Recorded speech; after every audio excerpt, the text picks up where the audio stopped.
Thank you everybody to coming to part 2 of the MVP program's Nature-Based Solutions webinar. The first webinar is available online at Mass EEA's YouTube channel. It's also available at resilientma.org/MVP underneath the update section of the website. So for those of you who joined us during the first half, we are kind of jumping back into where we stopped during our last webinar. There are some enhanced security features. We can't really let people go back and forth between presenting and speaking. So if you have any questions, make sure you drop them into the chat box. That's going to be our best way for filtering information up to the speakers. So as you recall, we had Hillary King last month speaking about the Nature-Based Solutions Toolkit. We had Betsy Gladfelter from the Falmouth Conservation Commission speaking about the Coonamessett Bog River Restoration Project. Those were both the first ones that we went through. And now we are very fortunate that we were able to get everybody back together, and even during school vacation week for some folks.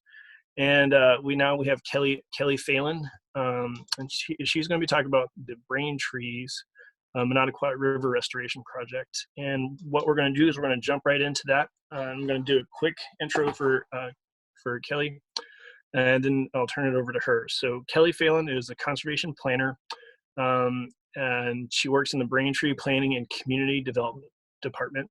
She's staff with the Conservation Commission, and she coordinates many town initiatives, including the Open Space and Recreation Plan and the Community Rating System. So that has to do with a lot of folks have worked. The FEMA firms have dealt with that. Kelly has represented Braintree and the Climate Task Force of the Metro Mayors Coalition and manages the town's resilience projects, including a public-private dam removal project, as well as salt marsh restoration and shoreline stabilization projects. Kelly has a BA from UMass Amherst and a master's degree in resource management and administration from Antioch, New England, up in Keene.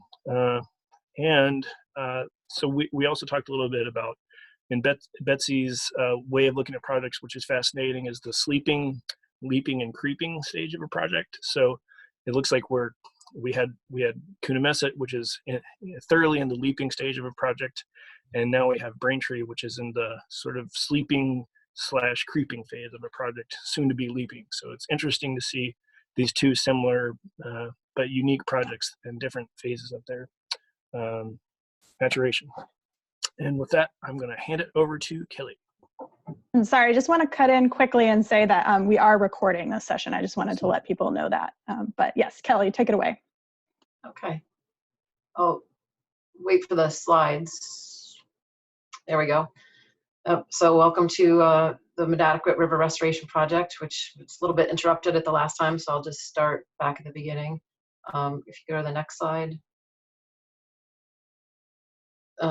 So the Monadnock River is part of the Four River watershed. The Farm and Cochato River come together near the center of Braintree and form the Monadnock, which flows for about 5 miles through the town into the tidal Weymouth Four River, part of Quincy Bay. Next slide.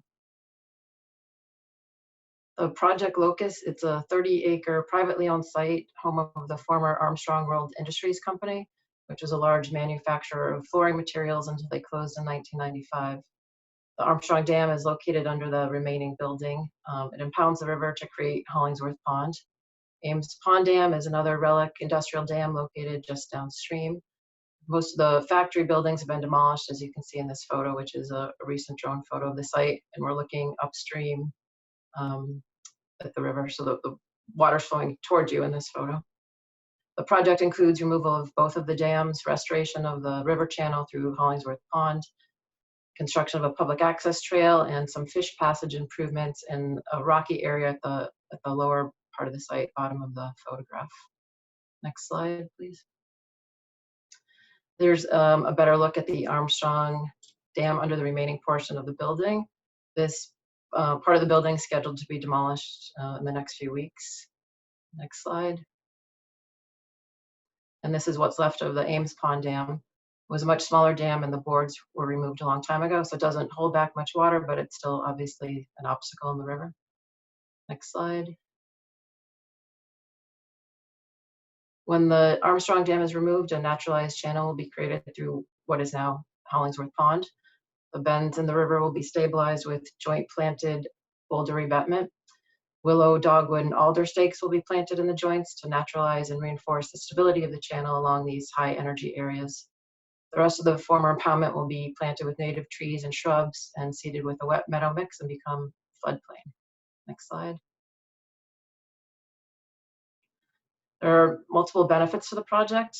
Removal of the dams will allow migratory fish such as river herring to access upstream spawning habitat. Here's some herring in this photo, if you can make them out from the inadequate. River herring are prey for larger fish species and help support New England commercial and recreational fisheries. So the benefits of the project go far beyond the inadequate and really to all of New England. The spawning habitat is a 180-acre reservoir upstream. It's actually the drinking water supply for 3 towns. So there are challenges with water supply in the watershed.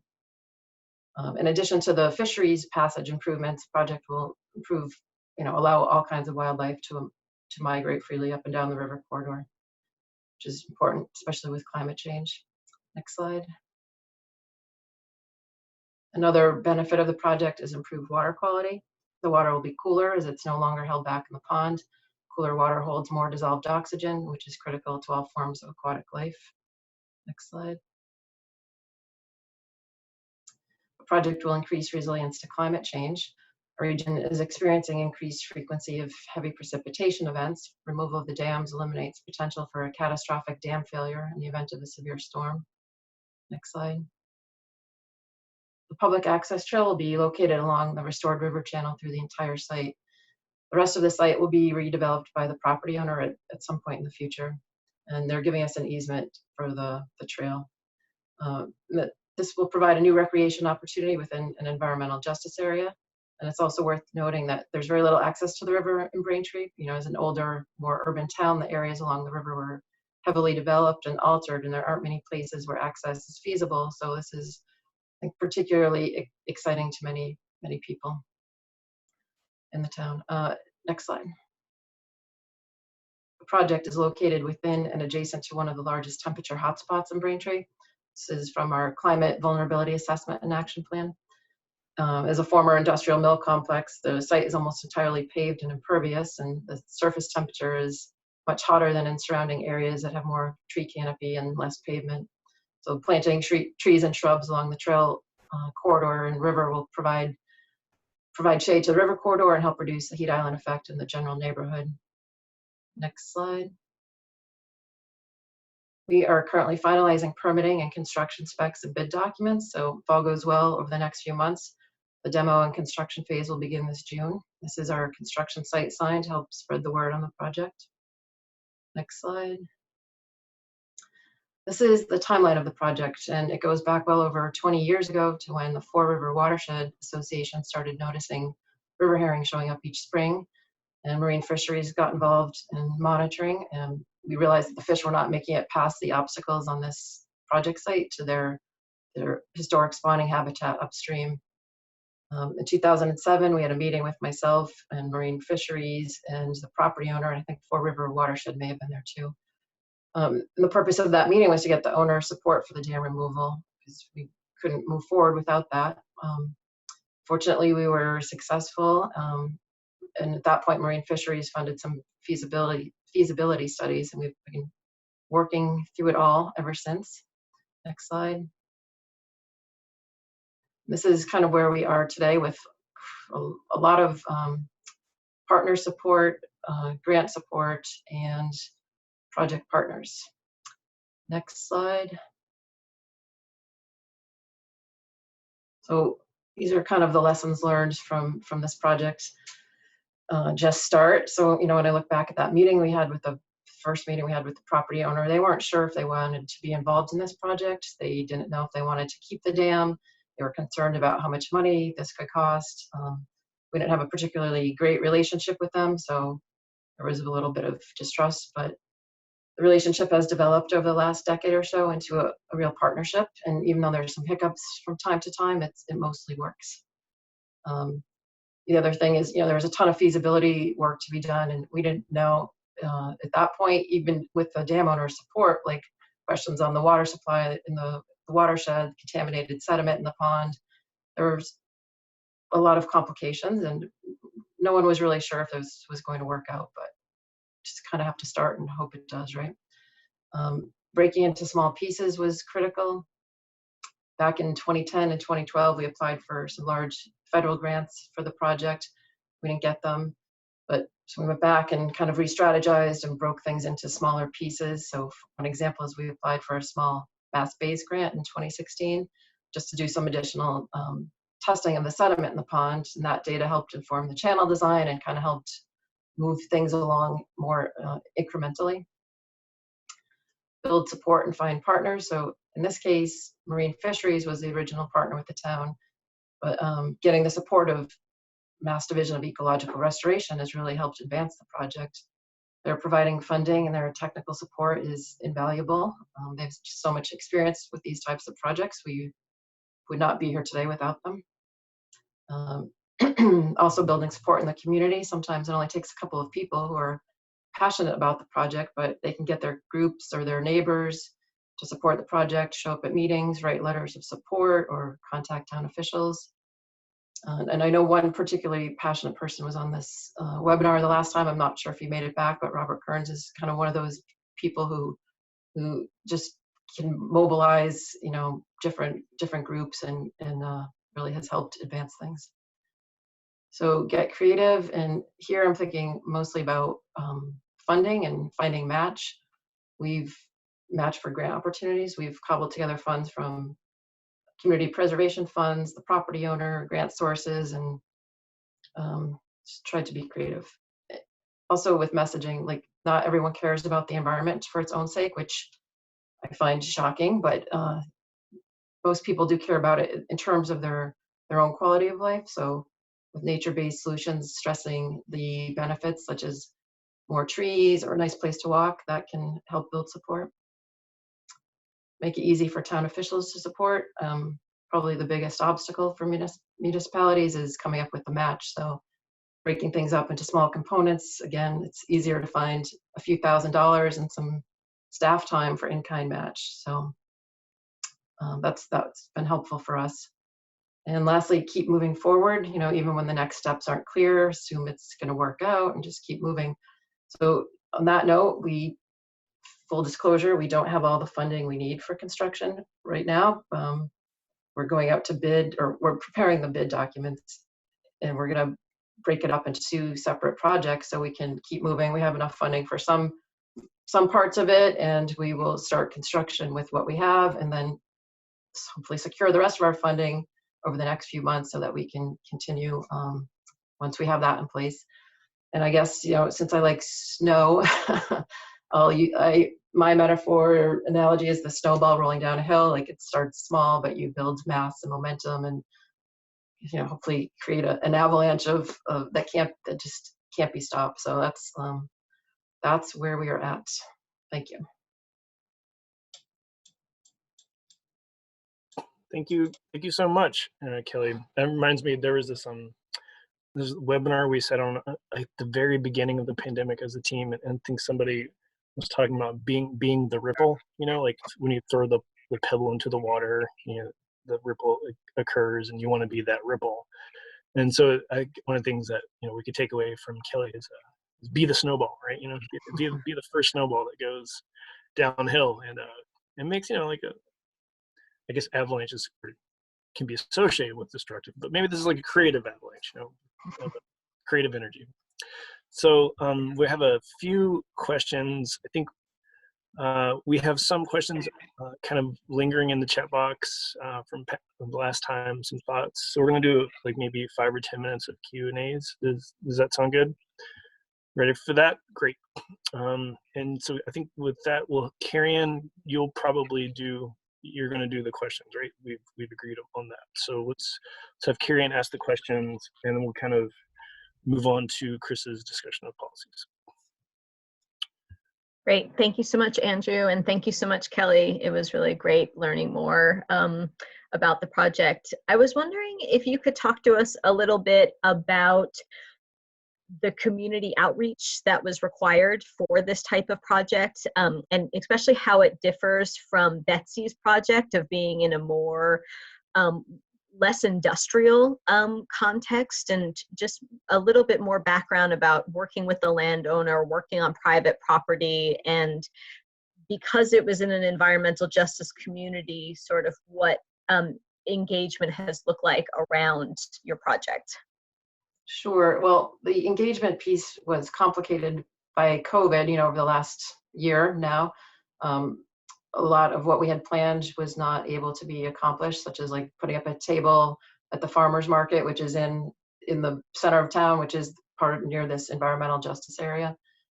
So our outreach has been more like putting up posters in local businesses, remote meetings, and we were also planning to do a site visit, which we haven't been able to do for COVID. So we're going to continue the outreach efforts, over the next several months. Yeah. Great. And working with a landlord and a private property owner? Yeah, I mean, that's definitely challenging. I mean, they have their own, their own agenda and what they have to look out for their property interests and their their long-term development potential. So it's definitely challenging. But I mean, I guess it's just sitting down at the table and kind of open, honest conversation about what your needs are, what their needs are, trying to find the common ground in the middle. So it works. They're giving us an easement for the trail, which is fantastic. I wasn't sure when we started that would ever happen, but I'm really happy about that. Excellent. Could you talk to us a little bit about the environmental permits that were required for this project, and Yes. maybe also any lessons learned about going through that process? Yeah, there's been like the full suite of permitting from MEPA to 401 water quality cert to ecological restoration order of conditions, chapter 91. And that's where Division of Ecological Restoration was just so helpful, because they've been through this type of permitting so many times, and their technical expertise really guided us through that process. I just kind of really relied on them to help guide us through that process. Excellent. I'm wondering, in terms of, you mentioned various native plants that you all were planning on using for restoration. Do you all have any plans for invasive management in the future of the project? Yep, there is an invasive monitoring plan in as part of the order of conditions. So we will be doing that. We'll probably be enlisting, volunteers to help with that. We'll also be enlisting volunteers to help with counting fish coming through the site at some point. Just document for marine fisheries, and just kind of is a fun and cool activity for people to do. Excellent. And could you talk a little bit more about the project's match?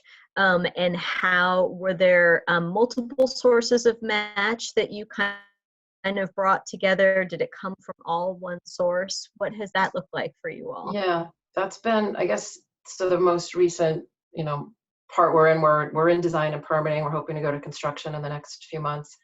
So the design and permitting match came from a combination of town funds, specifically community preservation funds. Because of the trail, that's, I think made it really clearly eligible for CPA funds. So town funds, property owner funds, and then we got an MVP grant for design and permitting. So that's where we are now. Construction phase, it's town funds, property owner funds, and MVP grant. And then we're also hoping we're getting some funding from NOAA. I think their cycle's a little different, but we're kind of anticipating that and hoping that, but it's not quite finalized. But so basically it was a combo of town and property owners match. Mm-hmm. Thank you.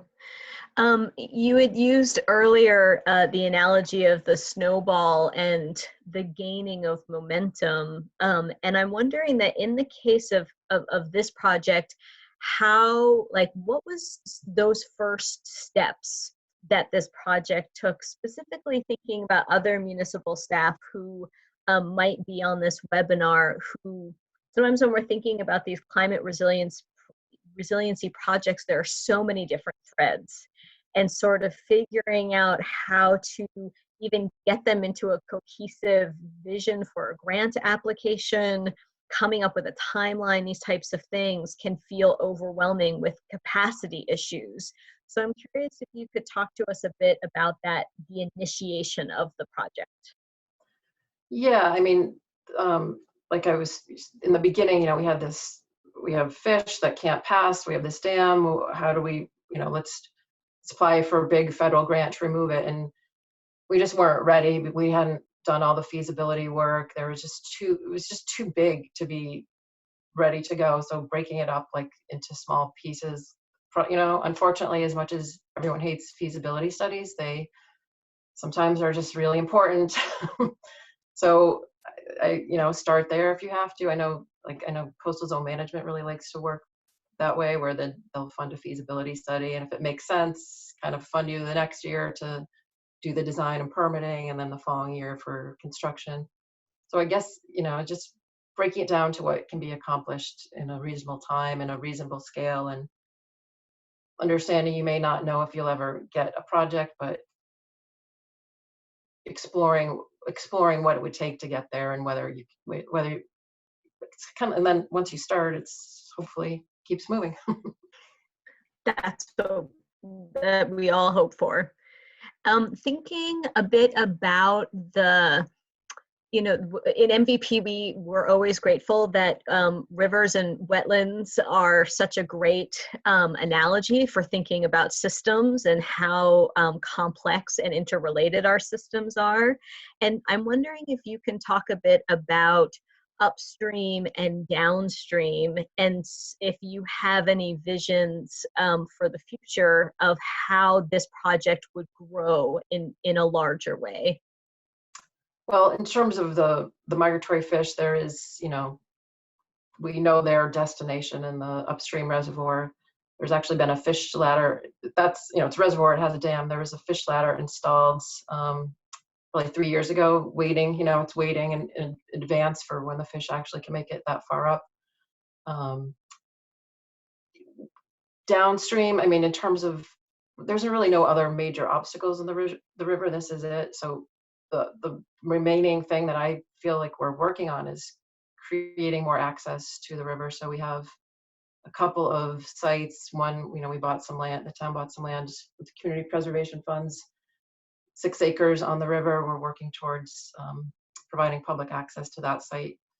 And also when projects come up, sites come up for redevelopment along the river, trying to encourage, support the redevelopment to include public access along the river. Mm-hmm. Well, that's exciting. Yeah. And Great. removing, obviously removing contamination as part of redevelopment projects that may be, yeah, that's a common theme. Yeah. Well, I think that is most of our questions at this point. There are some other ones that we might follow up with the group in a little bit, but Andrew, I'll hand it back over to you. Outstanding. So thank you very much. I look forward to hearing those additional questions later on in the broader group session. So you'll probably hear some loud cackling behind me. As you know, today is school vacation day, so my kids are running back and forth. So if you see me gesticulate wildly off camera, that's probably because I'm trying to avoid a crisis or something. So, and if I run off, then I'll tap in an expert from the team to help me out. But for now, we're doing okay. So we're right on time. So this kind of moves, our section has gone from really specific projects to with complex interplays of like permitting realities that they're operating within, relationships with landowners. So we've got to see 2 really interesting examples of that. So now we're going to zoom out a little bit and take a macro view of, well, if you're in a town and you have rules and regulations in a town, what can you do to affect change more broadly across the landscape? And in addition to doing site-specific changes, how can a town start to align its policies, practices, and zoning ordinances and bylaws with a broader vision of making your town like more spongy, more friendly to implementation of nature-based solutions. So here we have, we're going to have Christopher Curtis. He's going to be speaking to us. I'm going to pull up his bylaw. Christopher Curtis is a partner with the environmental consulting firm of Conservation Works. He's the MVP coordinator for the town of Deerfield and the vice president of the Deerfield River Watershed Association.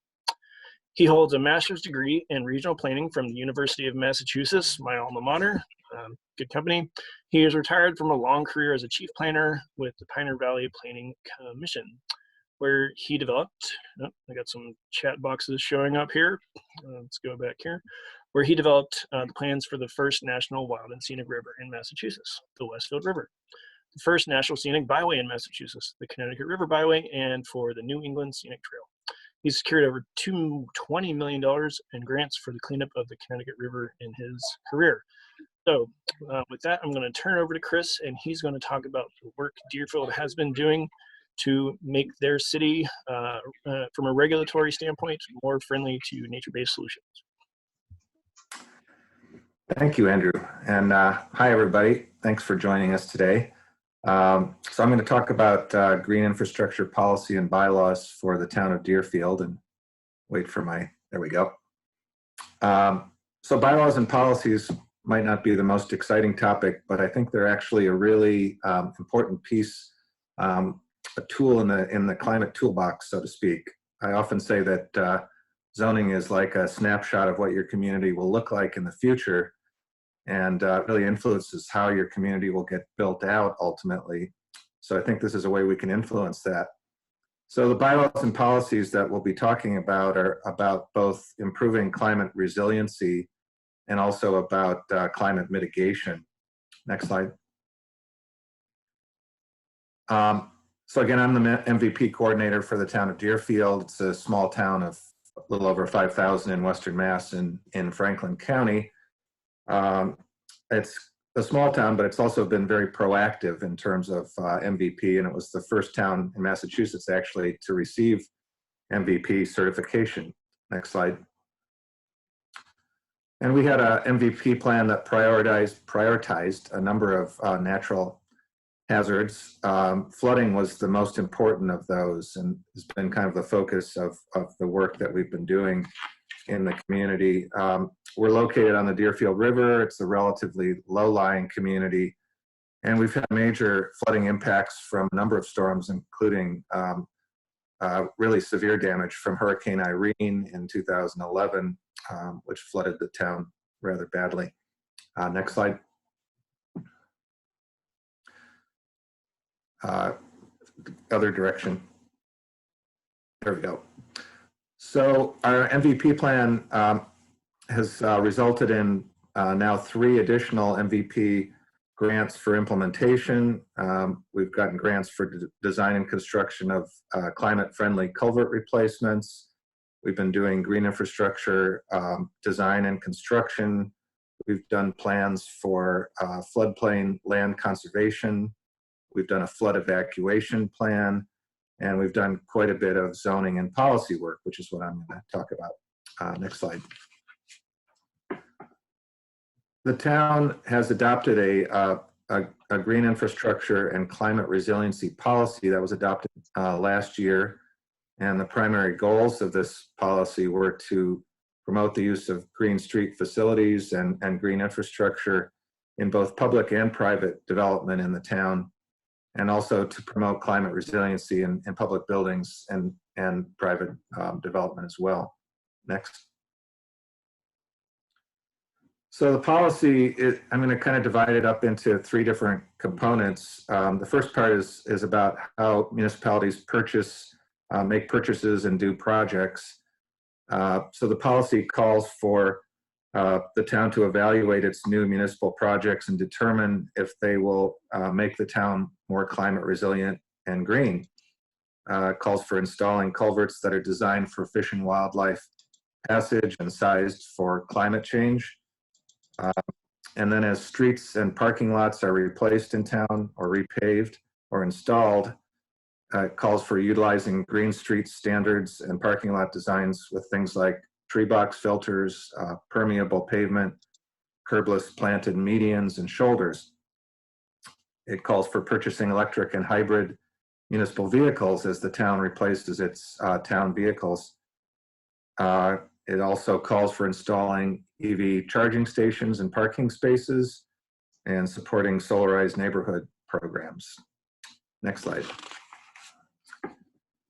The second part of the policy is more about existing infrastructure, and that part calls for conducting and periodically updating energy audits and upgrades for energy efficiency in all municipal buildings.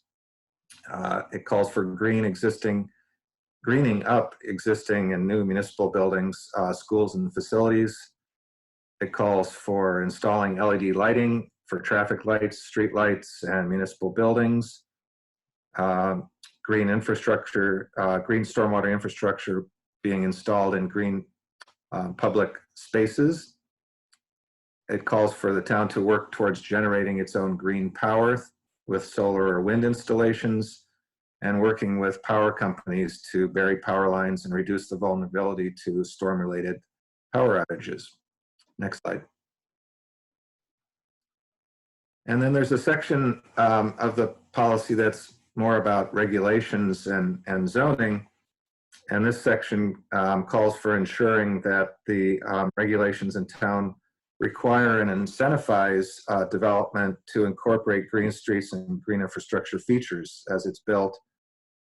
And to achieve that, the policy calls for enforcing the town's existing stormwater regulations and then adopting new zoning best practices for things like low impact development and tree protection and so forth. And I'm going to talk more about those in a bit.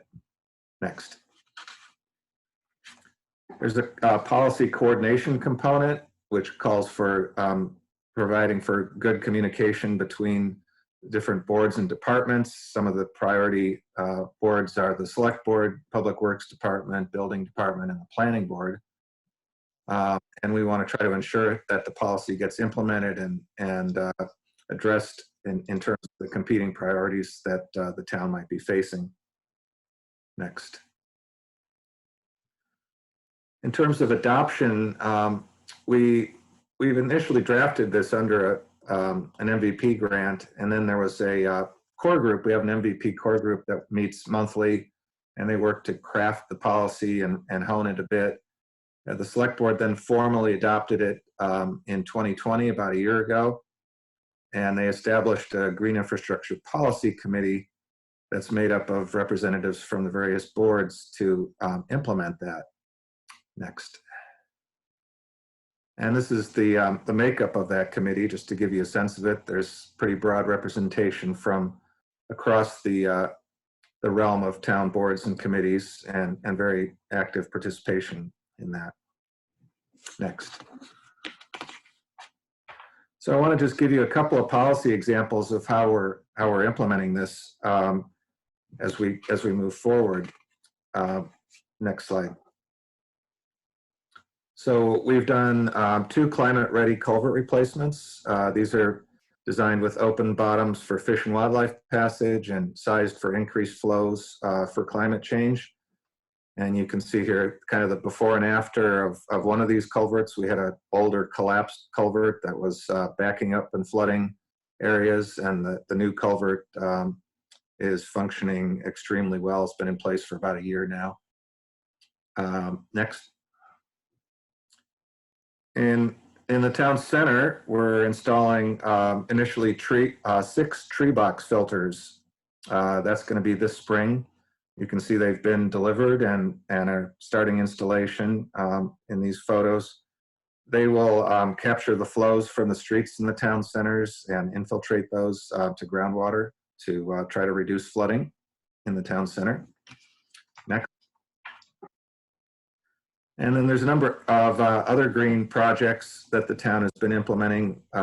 They've purchased EV charging stations for their parking lot in the town center.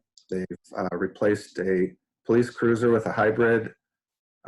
They've changed over 99% of the streetlights to LED and had about $10,000 a year in savings for that. They're putting in a solar array at the former landfill, replaced the boilers at the elementary school with high efficiency gas units, and replaced the lighting at the elementary school with more efficient lighting. Also designed a parking lot for the town center that's going to be a green parking lot with permeable pavement. Next. And then the town has been working with the planning board, and we've been putting together a series of green zoning bylaws. There's a new solar zoning bylaw that is particularly oriented towards promoting and making it more streamlined to do solar, encouraging rooftop solar, and encouraging and providing for solar access. We've adopted a pretty innovative new floodplain zoning bylaw that's a bit above and beyond what the typical floodplain zoning does. And we're also working on site plan review standards for green development performance. And I'm going to talk more about that next. So green development performance standards are really intended to try to address the problems that we face with unregulated development having kind of severe impacts on the landscape and the environment. Sometimes development can result in the entire clearing of a site before development, the destruction of trees and landscape features and wildlife habitat. And then obviously development has impacts on stormwater and pollution and traffic and waste generation. So we're trying to address those all within these standards that are intended to promote greener and better quality development with less impact to the environment. Next. And these are adopted as part of the site plan review process. So we have included in that site plan review a set of standards, and I'm just going to kind of run through these fairly quickly, but there are limits to site disturbance where we minimize the balance of cut and fill. We try to protect hilltops and areas that are rare and endangered species habitat, and generally kind of limit clearing, provide for tree preservation. We have siting standards that promote the siting of buildings to take advantage of passive solar access opportunities and preserve opportunities for solar access for surrounding properties. We have landscaping and water reduction standards that encourage native plantings and LID practices. Next slide. And then there's standards for farmland protection that involve siting buildings to reduce the impact on farmland. Parking and trip reduction standards that include reserving parking for electric vehicles and low emission vehicles, and designating areas for bus and transit stops. We have pedestrian and bicycle standards that are for providing for sidewalks and bike amenities and links to regional pathways. We have standards for hazardous materials handling and storage and spill prevention, for light pollution to prevent glare and light trespass on surrounding properties. Standards for storage of recyclables and construction and waste management and topsoil recovery standards, and also for stormwater. Next slide. And then there's a set of incentivized standards. So by special permit, applicant can add a set of green development practices and can receive in return for that incentives.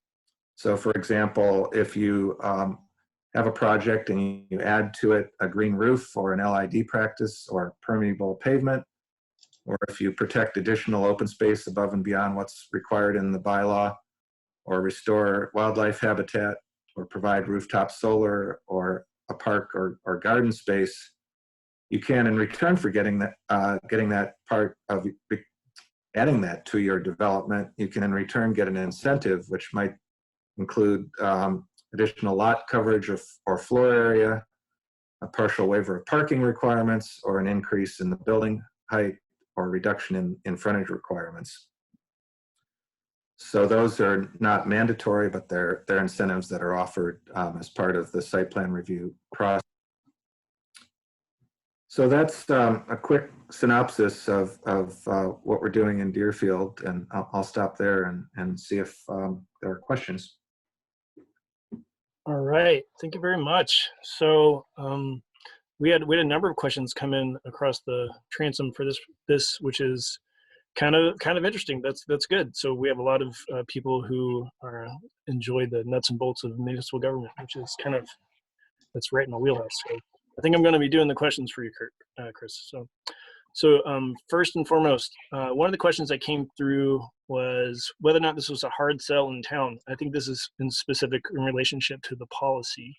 So, did DPW Highway Engineering Department push back against the policy components? Well, I'd say the answer to that would be no. It wasn't a hard sell, but I think we have a very proactive select board in town that is really on board with MVP and climate resiliency. And we also, because we had an MVP core group established that had the DPW superintendent and chairs of many of the town boards on that committee that developed the policy, we were able to engage them and get them really kind of bought into the process from a very early part of the process on. So once it came to the select board, there were some questions about finances and some concerns about what it was going to cost the town to do this. But generally speaking, pretty great deal of support for this across the board. That's reassuring. So where does this kind of live within the suite of documents? Is it select board level? Is it town administrator? Like who's in charge of interpreting the policy? Is it the steering? Is it the committee that was assembled, or is it someone else's role to track the progress? So the policy was adopted by the select board. So they're the really the final arbiters, I guess, of the policy. But they've delegated the kind of day-to-day process to a green infrastructure policy committee, which I described in the presentation. And that's made up of department heads and board members from across many boards in the town.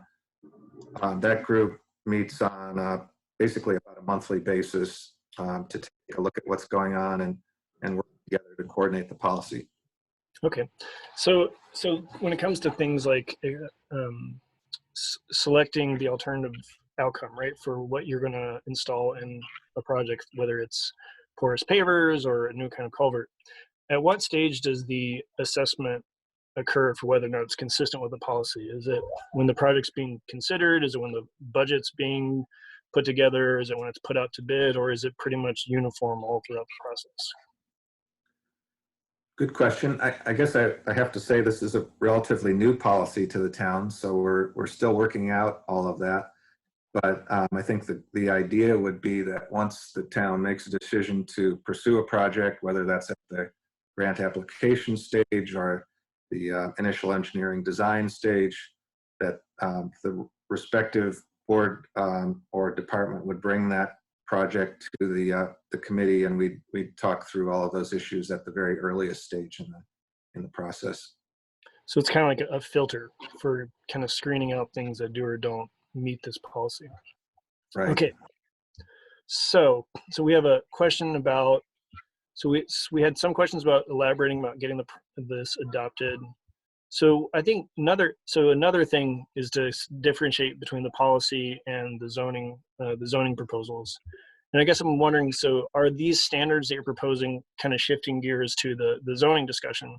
So are these, you might have mentioned this, are these strictly just related to site plan review, or are they uniform across all zoning districts? This is shifting gears to the implementation of the bylaws. The green development performance standards are contained within the site plan review process for the town. So they do affect the town as a whole across all zoning districts. They affect, and I didn't really mention this, I guess, but they affect specific types of projects. And those are primarily commercial, industrial projects, multifamily housing projects, but they do not affect single-family homes. So basically everything, every kind of development in the town outside of single-family homes has to go through this site plan review process. So it captures most of the larger scale development in the community. So that would be redevelopment. So just on average, how much development is Deerfield seeing, like baseline every year? Well, it's a small town, so it's not getting the scale of development that you might find in, for example, some of the Boston area communities, but it's also a community that has a fairly substantial commercial and industrial base. So we have some sizable projects coming into town just in this coming year. We have Treehouse Brewery, for example, coming into town, which is I've been following that with great interest. That's like 15 minutes up the road. really big project and exciting for the town. We've had a number of marijuana projects come into town recently, and a amount of commercial development. So yeah, we don't have a lot of subdivisions right now, but a fair amount of development. So, okay, so in regards to the zoning bylaws and sorry, the site plan review regulations, right? Where are you in that stage? Are you crafting feedback? In this iterative process, are you getting comments? What's the status of your implementation of this? We've been working on the language of the bylaw for about a year now. And we're pretty much finished with it. I'd say we have one more planning board meeting to polish it up, and then we're going to have a public hearing on it in the next month. We'll take it to town meeting at annual town meeting here. We're also going to take the solar bylaw to town meeting at that same time. I mentioned that one. The third one that I mentioned, the floodplain zoning, has been adopted. It was at the last year's town meeting, so that one's in place already. So the green infrastructure policy is in place, the floodplain zoning's in place, and the solar and green development standards are coming to town meeting this year. Okay. So somebody had a question, which is, this is fantastic stuff. Where do I see it? Is it online? I'm sure we can make that available to folks. You can either contact me by email, or we'll make it available through the state in whatever format Andrew picks. But I'm happy to share that with folks. That that's the idea, is to try to get this out to as many communities as possible, and hopefully you can all benefit from the work that Deerfield's been doing. Awesome. So I think we're right at time. This has been an interesting discussion. So, this is interesting because it shows you that there are ways of incentivizing change across the landscape within your municipal boundaries that, are coming into their own right now. And so there's opportunities to replicate this. And so it looks like we can have some more discussion down this line. I think, Chris, would you be willing to speak with people if they have questions about their own town? Is that something you'd be willing to do? If not, Yeah, absolutely. Okay, so we can get you in touch with Chris if you have really specific questions. So with that, I'm going to turn it over to our big group panel. So we're gonna leave this, and then off we go to our big panel. All right, so we're going to unmute Betsy, Kelly, Hillary, and Chris. All right.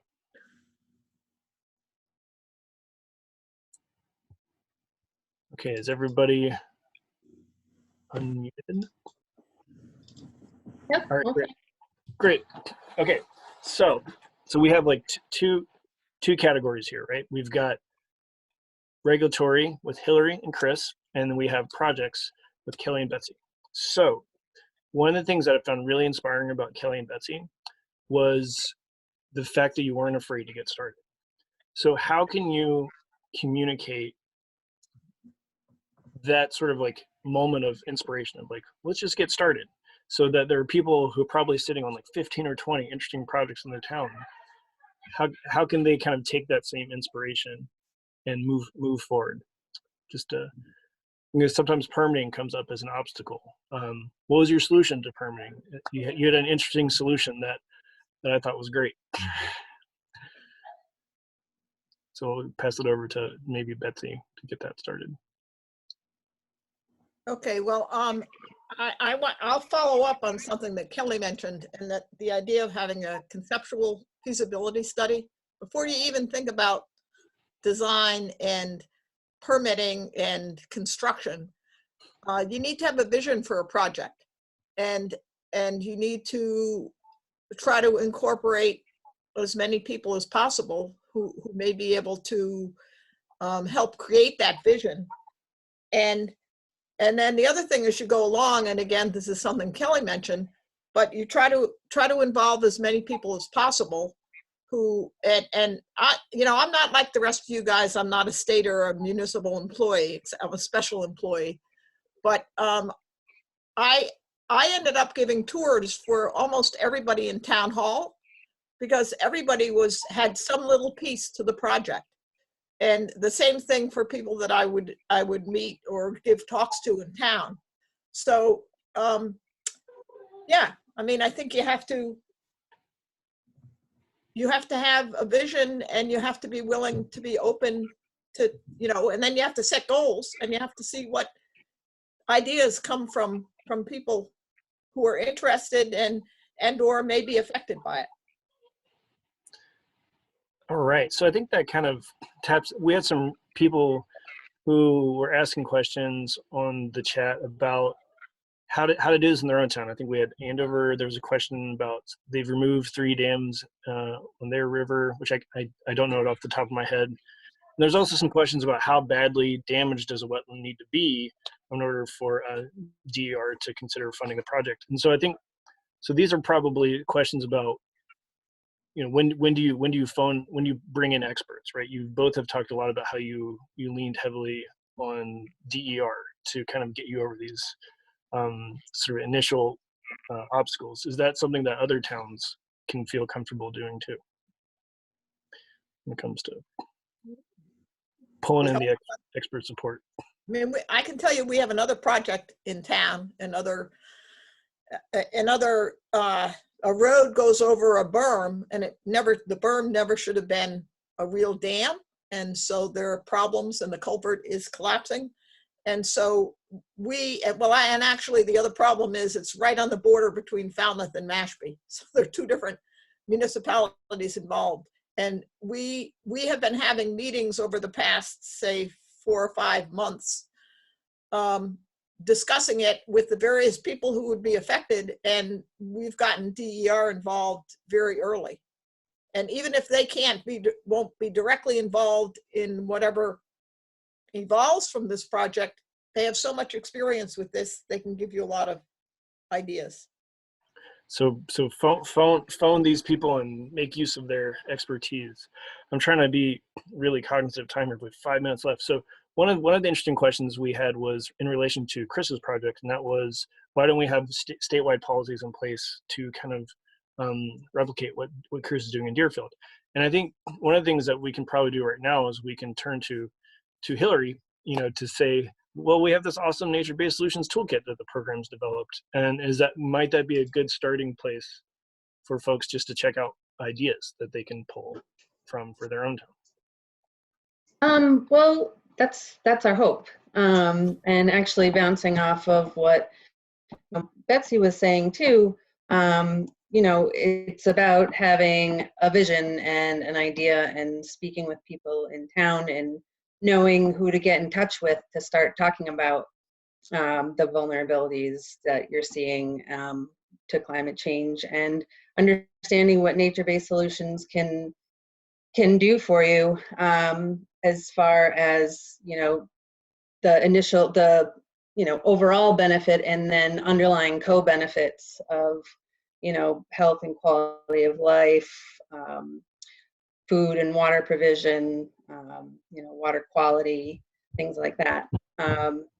But yeah, it's a living document, and I do have some information up about the Deerfield resilience policy, the Coonamessett river restoration project.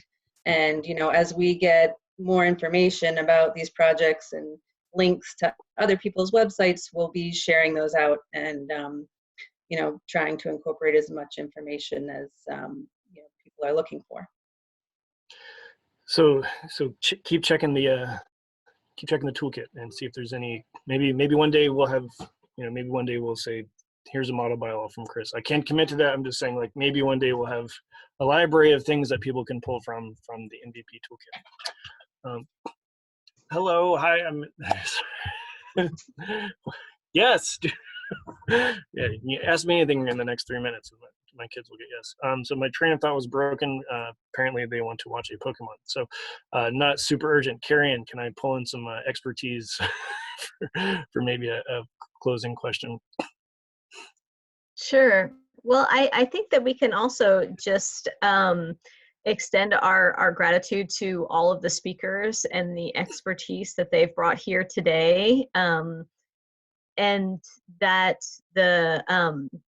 this presentation, along with the first half of it, will be up and available along with everybody's contact information. So as you know, this common theme has been emerging of starting and asking the questions, reach out to folks and see if you can get some support and make some connections across the state of some projects that you're looking to get going, and to not be afraid to start them. That's perfect. That's what it was. Look back at the content on the webinars and see that there's a lot of like cross-cutting strategies, solutions that work for the regional solutions to local problems, solutions that tie back to reaching out to your community, reaching out to environmental justice communities. A lot of the same sort of skill sets and toolkits are going to be available, and they're going to be equally applicable across all three of these, right? So the nature-based solution operating in a vacuum without the community outreach and having Betsy giving tours to people will not be as effective. So kind of think deeply about projects that you want to implement and how you can start to pull from some of the best that MVP has to offer to implement projects in your town. So I think we are right at time. We hit the benchmarks. We hit the goalposts. So that's a satisfying feeling. This is the last webinar of our winter webinar series. Thank you for being here with us. Does anybody else have anything they want to say before we go, except to echo the thank you and to let you know that this recording will be up on the MVP website? Oh, that sounds good. Thanks, everybody. Appreciate your participation. Thank you. Thank you. Bye, everybody. Have an excellent day. Bye.